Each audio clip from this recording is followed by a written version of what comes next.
Okay, we are building schools in rural India, primarily targeting, say, a cluster of 40-50 villages.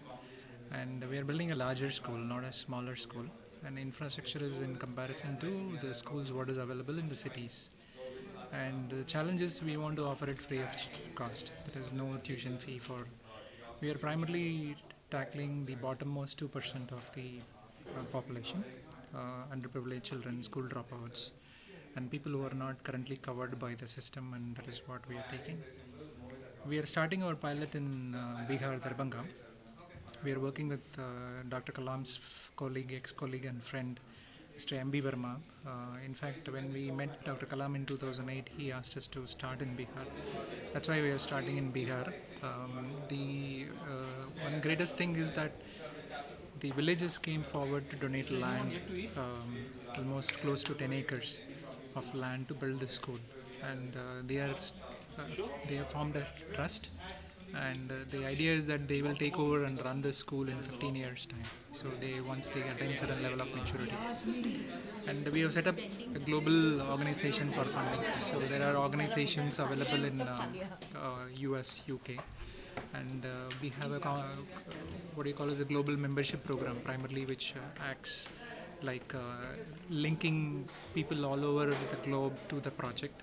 Thereby they contribute in terms of process development, or even monetarily contributing, for example adopting a child, tuition fee for the year, and so on.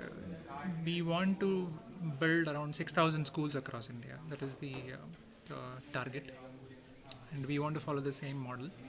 And one of the challenges in terms of building infrastructure, which is around 140,000 square feet, and we want to make sure that this is built in 90 days time. That means you use technology for building this kind of infrastructure in such a short span of time.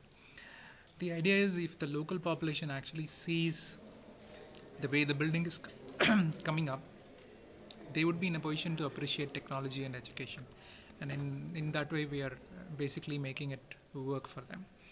And another one is you have very extensive students participation in environmental education, health, and then taking care of their own facilities and so on. So we are hoping that it will be completely a different experience for the students as well as for the parents. We have volunteers working on various process areas. We have a lot of mentors from other schools who have done a lot of similar things.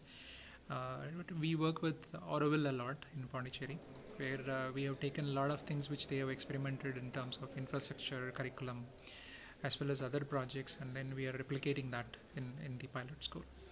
So once completed, I think this will change the landscape in India, whereby the underprivileged children in rural India actually gets access to same kind of infrastructure than compared to the city students.